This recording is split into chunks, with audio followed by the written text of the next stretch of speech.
Welcome back to Ozarks Fox AM. We want to welcome Amy Jardell from the Ozarks Literacy Council and Randy Bacon, artist extraordinaire. I hope it's okay if I call you that. That's embarrassing.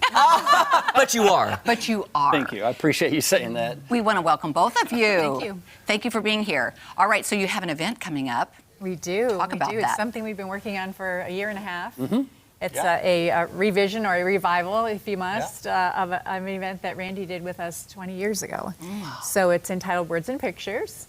And our grand opening to the public at Randy's Gallery is Friday night, and that's down on Commercial Street.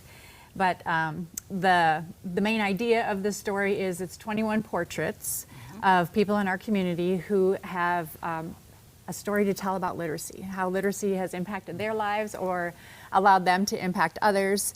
And there's some absolutely gorgeous, compelling, inspiring, funny, heartfelt stories that are just amazing. And then, of course, the portraits that go along with it. And Randy's so good at bringing out people's character and personality through the photos. It's absolutely amazing. We're so excited. Sounds fantastic. So I'm curious then, Randy, okay, so you're revisiting this from 20 years ago. How did the original collab start?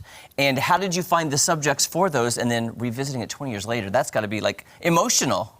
You know, I almost think there's like a serendipity to this thing. I really do, because when Amy came to me, and it's like, hey, we would like to do this, and we started looking at it, it's like, this is exactly 20 years. 20 years ago, it was Ozarks Literacy Council that came to me, and that Words and Pictures, 20 years ago, really was my first dedicated solo exhibition. That was the first. So in some respects, I kind of got the ball rolling on what I love to do today.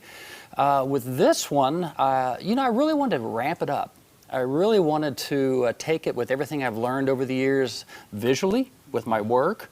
The work is very large, and it's very intimate, it's very authentic. That's just the way I like to work. But also adding in those stories from people and getting them to say, hey, this is exactly how I feel about it.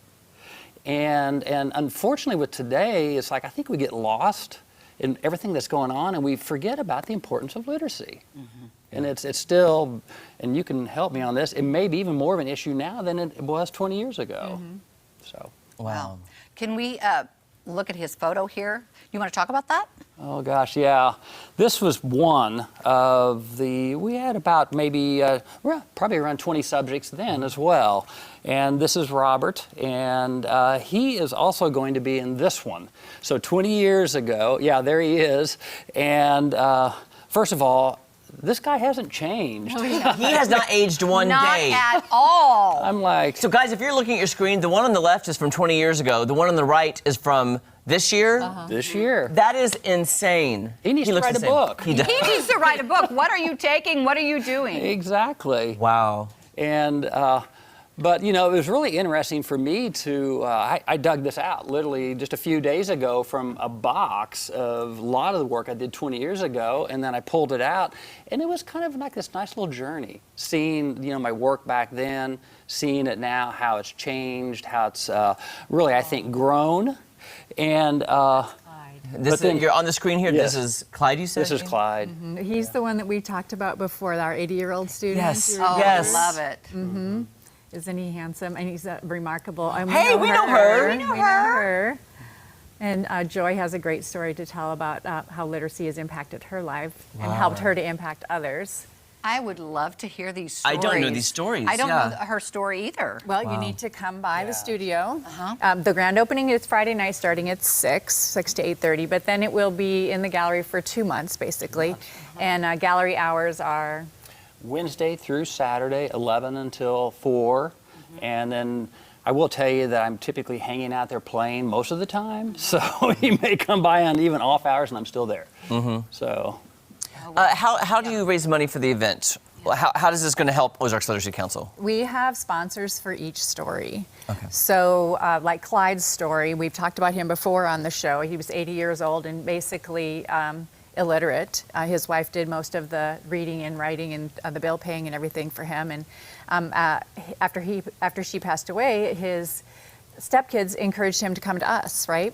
So we've got him with a tutor. He's reading. He just found out he has cancer. Oh. And he said his quote on the bottom of his story is, "I might die tomorrow, but I'm going to learn today." Oh, that makes me want to cry. Good. It's Yes, amazing. that It's is amazing. So we have sponsors for each stories. Clyde's story is still available for a sponsor, and the money does go back to Ozark Literacy Council to fund our programming, mainly our one-to-one tutoring, our reading resource program, and our preschool reading program. So how does somebody be a sponsor then? How do we get sponsors for that? Because I want him to have a sponsor now. Yeah. You could go to our website, ozarkliteracy.org, or just give us a call, 616-0505, and we can get you hooked up. That's Oh, perfect. this is Okay. So great. Friday So- night at 6 o'clock. Yes, and we're going to actually, let's talk more about this as we make some literacy Yes. lasagna, which has a tie-in, by the way. Okay. Sure it does. It has a tie-in. They're going to be Amy's famous literacy lasagna. We'll learn more about the event, and we're going to eat, which I'm is so our excited favorite for thing. that. So Yes. don't go anywhere. We'll be back.